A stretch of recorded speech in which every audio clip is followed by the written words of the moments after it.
అదరగొట్టే కారం రంగు రుచి ఆచి కారం పొడి. ఏ సర్వే మీదైతే దేశవ్యాప్తంగా చర్చ జరిగిందో, ఏ ఓట్ల తొలగింపుపై బీహార్ రాజకీయం వేడెక్కిందో, ఏ ప్రక్రియపై తీవ్ర అభ్యంతరాలు వ్యక్తమవుతున్నాయో, ఇప్పుడు దాని మీదే ఎన్నికల సంఘం మరో అడుగు ముందుకు వేసేందుకు సిద్ధమైంది. ఎంత వ్యతిరేకత వచ్చినా, ఎన్ని రకాల విమర్శలు వచ్చినా పాన్ ఇండియా లెవెల్లో ఓటర్ సర్వే నిర్వహించాలని డిసైడ్ అయింది. స్పెషల్ ఇంటెన్సివ్ రివిజన్ రెండో విడతకు తేదీలు కూడా ప్రకటించేసింది. అసలు సెకండ్ ఫేజ్ లో ఈసీ ఏం చేయబోతోంది?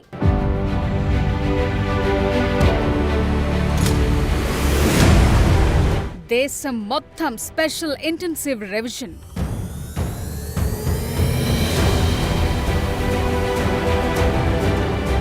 సంచలనంగా ఎన్నికల సంఘం ప్రకటన.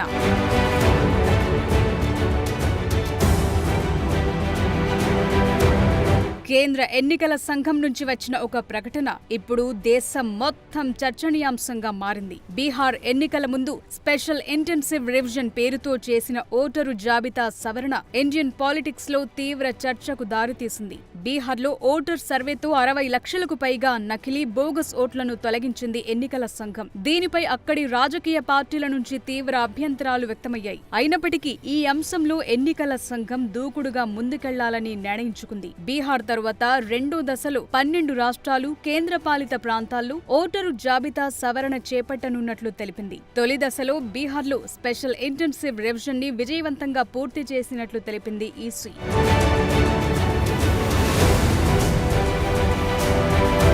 బీహార్లో నిర్వహించిన ప్రత్యేక ఓటరు జాబితా సవరణలు 90,000 కంటే ఎక్కువ పోలింగ్ బూత్లను కవర్ చేశారు. ఈ ప్రక్రియలో రాష్ట్రం మొత్తం మీద ఎలాంటి అభ్యంతరాలు రాలేవని ఎన్నికల సంఘం తెలిపింది. బీహార్లో ఓటర్ల భాగస్వామ్యం ఆదర్శమని, ఎస్ఐఆర్లో పాల్గొన్న 7.5 కోట్ల మంది బీహార్ ప్రజలకు ధన్యవాదాలు తెలిపారు సిఈసి జ్ఞానేష్ కుమార్. తొలి దశ తరువాత 36 రాష్ట్రాలు, కేంద్రపాలిత ప్రాంతాల ఎన్నికల అధికారులతో ఈసీ సమావేశాలు నిర్వహించి సమగ్రంగా చర్చించింది. రెండో దశలో స్పెషల్ ఇంటెన్సివ్ రివిజన్ చేపట్టబోయే 12 రాష్ట్రాలు, కేంద్రపాలిత ప్రాంతాల పేర్లను ప్రకటించారు. అండమాన్ నికోబార్, ఛత్తీస్గఢ్, గోవా, గుజరాత్, కేరళ, లక్షద్వీప్, మధ్యప్రదేశ్, పుదుచ్చేరి, రాజస్థాన్, తమిళనాడు, యూపీ, పశ్చిమ బెంగాల్లో సెకండ్ ఫేజ్ ఎస్ఐఆర్ నిర్వహించనున్నారు. ఇందులో భాగంగా 51 కోట్ల మంది ఓటర్లు భాగం కానున్నారు. నవంబర్ 4 నుంచి ఈ ప్రక్రియ ప్రారంభం కానుంది. ఈ రాష్ట్రాలకు సంబంధించిన ముసాయిదా ఓటరు జాబితాను డిసెంబర్ 9న ప్రకటిస్తామని, తుది జాబితాను వచ్చే ఏడాది ఫిబ్రవరి 7న విడుదల చేస్తామని చెప్పారు. అస్సాంలో ఓటర్ల జాబితా సవరణను విడిగా నిర్వహిస్తామని తెలిపారు.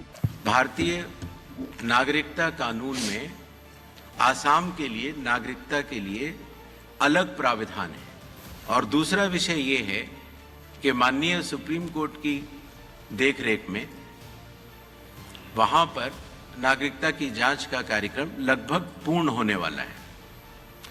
ऐसी स्थिति में जो ये 24 जून का एसआईआर का ऑर्डर था वो पूरे देश के लिए था, वो आसाम पर लागू नहीं होता और इसलिए आसाम के लिए अलग से रिवीजन के आदेश जारी किए जाएंगे. भारतीय नागरिकता कानून के अंतर्गत अगर आप 1 जुलाई 1987 से पहले भारत में अगर पैदा हुए हैं तो आपको भारत का नागरिक माना जाता है. तो जो व्यक्ति 87 या उसके पहले का बॉर्न है, अगर उसमें 18 साल जोड़ देते हैं तो सन आता है 2003, 4 या 5. इसीलिए जिन लोगों का नाम 2003, 2 या 4 की मतदाता सूची में है, उसकी प्रोबेटिव वैल्यू, उसकी एविडेंशियरी वैल्यू कि वो नागरिक है, उसकी कोई जांच करने की आवश्यकता नहीं होती. इसीलिए जो पिछला एसआईआर हुआ था वो वाली तारीखें ली जाती हैं. ఓటరు లిస్టులో ఎలాంటి లోపాలు లేకుండా ఖచ్చితత్వాన్ని నిర్ధారించడమే లక్ష్యంగా ఎన్నికల సంఘం ఈ ఓటర్ సర్వే చేపట్టబోతోంది. 1951 నుంచి స్పెషల్ ఇంటెన్సివ్ రివిజన్ ని నిర్వహించారు. 2004లో చివరిసారి ఈ ఎస్ఐఆర్ ప్రక్రియ జరిగింది. వలసలు, ఫేక్ ఓట్లు, బోగస్ ఓట్లు, 2002 తర్వాత నమోదిత ఓటర్లలో మరణించిన వారి ఓట్లను తొలగించడం లాంటి కారణాలతో స్పెషల్ ఇంటెన్సివ్ రివిజన్ నిర్వహించడం తప్పనిసరిగా మారింది. ఇప్పుడు 9వ సారి ఓటరు జాబితాను సవరిస్తోంది ఎన్నికల సంఘం స్పెషల్ ఇంటెన్సివ్ రివిజన్ నిర్వహించబడి 12 రాష్ట్రాలు కేంద్రపాలిత ప్రాంతాలకు చెందిన ఓటరు లిస్టులను ప్రస్తుతానికి బ్లాక్ చేశారు. తరువాత ఓటర్లకు అన్ని వివరాలతో కూడిన ప్రత్యేకమైన ఎన్యూమరేషన్ ఫామ్స్ ఇస్తారు. అర్హత కలిగిన ఏ ఓటర్ని కూడా మిస్ చేయకుండా లిస్టులో అనర్హమైన ఓటర్లు ఎవరూ లేకుండా చూసుకుంటారు. ఫేజ్ 2 ఎస్ఐఆర్ కోసం పోలింగ్ అధికారులకు మంగళవారం నుంచే ట్రైనింగ్ ఇవ్వనున్నారు. పౌరసత్వానికి ఆధార్ ఓ ధృవీకరణ పత్రం కాదని, అయితే ఎస్ఐఆర్ లో దాన్నొక ఐడెంటిటీ ప్రూఫ్ గా మార్చొచ్చని ఎన్నికల సంఘం ప్రకటించింది.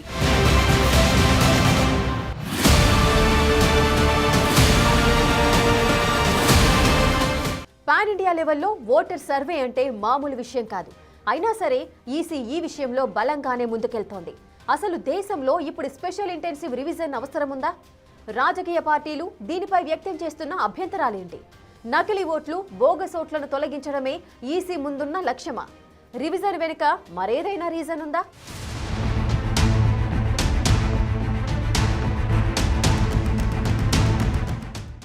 మన దేశంలో ఓటర్ జాబితా సమగ్రతను కాపాడమే లక్ష్యంగా డూప్లికేట్ ఓట్లు, మృతి చెందిన వారి ఓట్లు, వలస వెళ్లిన ఓటర్ల పేర్లను తొలగించేందుకు ఎన్నికల సంఘం ఈ స్పెషల్ ఇన్సెంటివ్ రివిజన్ చేపడుతుంది.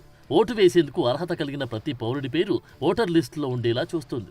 కోట్లాది మంది యువ ఓటర్ల చేరిక వల్ల ఓటర్ లిస్టులు కూడా అప్డేట్ కావాల్సిన అవసరం ఉంది. అయితే కొన్ని రాజకీయ పార్టీలు ఈ రివిజన్ ని మద్దతిస్తూ ఉండగా మరికొన్ని ప్రతిపక్ష పార్టీలు ఈ ప్రక్రియ పట్ల తీవ్ర అభ్యంతరాలు, ఆందోళనలు వ్యక్తం చేస్తున్నాయి. రాబోయే ఎన్నికలను దృష్టిలో ఉంచుకుని ఈ రివిజన్ చేస్తున్నారని, ఇది ఓటర్ జాబితాలను తారుమారు చేసే ప్రక్రియ అని ఆరోపిస్తున్నాయి. అధికార పార్టీ తమకు అనుకూలంగా లేని వర్గాలు, మైనార్టీలు, షెడ్యూల్ కులాలు, మహిళలు, పేద వర్గాల ఓటర్ల పేర్లను వ్యూహాత్మకంగా జాబితా నుంచి తొలగించే కుట్ర అని ప్రతిపక్షాలు ఆరోపిస్తున్నాయి. స్పెషల్ ఇన్సెంటివ్ రివిజన్లు ఓటర్లు తమ అర్హతని నిరూపించుకునేందుకు బర్త్ సర్టిఫికెట్ లాంటి పత్రాలు సమర్పించాల్సి రావడం నిరక్షరాస్యులు, పేదలు, వలస కార్మికులకు కష్టమని వాదిస్తున్నారు. బీహార్లో జరిగిన ఫస్ట్ ఫేజ్ రివిజన్ తర్వాత లక్షలాది మంది పేర్లను ఓటరు జాబితా నుంచి తొలగించారు. ముఖ్యంగా ప్రతిపక్ష పార్టీలకు ఓటు వేసే అవకాశం ఉన్న వారి పేర్లు ఎక్కువగా తొలగించారనే ఆరోపణలు వచ్చాయి. దాంతో ఎస్ఐఆర్ పై కొన్ని పార్టీల నుంచి అభ్యంతరాలు వ్యక్తమవుతున్నాయి.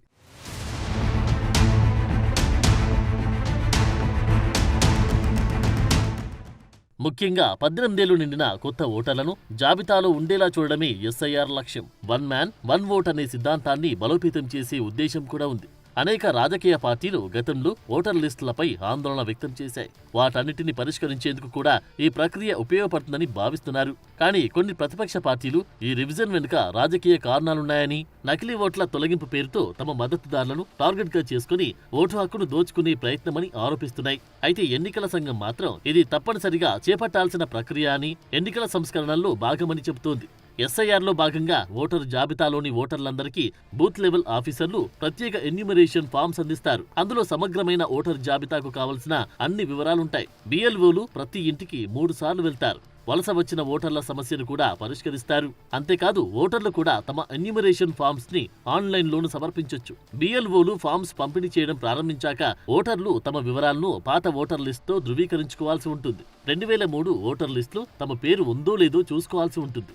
వారి పేర్లు గాని, వారి తల్లిదండ్రుల పేరు గాని 2003 నాటి ఓటర్ లిస్టులో కనిపిస్తే వారు ఎలాంటి అదనపు పత్రాలు సమర్పించాల్సిన అవసరం లేదు. 2002 నుంచి 2004 కాలం నాటి ఓటర్ లిస్టులను ఎన్నికల సంఘం వెబ్సైట్లో అందుబాటులో ఉంచుతారు. ఓటర్లు తమ చేరికను నేరుగా ఆన్లైన్లోనే ధృవీకరించుకునే అవకాశం కల్పించారు. స్పెషల్ ఇన్సెంటివ్ రివిజన్ పారదర్శకతని కాపాడేందుకు అన్ని రాష్ట్రాల ప్రధాన ఎన్నికల అధికారులు, రాష్ట్ర ఎన్నికల అధికారులు, రాజకీయ పార్టీల ప్రతినిధులను కలిసి ఎస్ఐఆర్ ప్రక్రియ గురించి వివరించనున్నారు. ఎందుకంటే అనేక సార్లు రాజకీయ పార్టీలు ఓటర్ లిస్టుల గురించి ఆందోళనలు లేవనెత్తాయి. అందువల్ల ఓటర్ లిస్టులో ఖచ్చితత్వం, పారదర్శకతని నిర్ధారించేందుకు ఎన్నికల సంఘం స్పెషల్ ఇన్సెంటివ్ రివిజన్ చేయాలని నిర్ణయించింది. ఈ రివిజన్ లో భాగంగా ప్రతి బూత్ లెవెల్ అధికారికి దాదాపు 1000 మంది ఓటర్ల బాధ్యత అప్పగిస్తారు. ప్రతి అసెంబ్లీ నియోజకవర్గాన్ని ఎలక్టోరల్ రిజిస్ట్రేషన్ ఆఫీసర్ మానిటర్ చేస్తారు. బీహార్ మోడల్లా ఈ ప్రక్రియని విజయవంతం చేయడమే లక్ష్యమని చెబుతుంది ఈసీ. అదేవిధంగా అన్ని రాష్ట్రాలు, కేంద్రపాలిత ప్రాంతాల్లో ఎలాంటి దోషాలు లేని సమగ్రమైన ఓటర్ లిస్టులను ప్రకటించడమే 2వ దశ ఎస్ఐఆర్ లక్ష్యమని ఎన్నికల సంఘం గట్టిగా చెబుతోంది.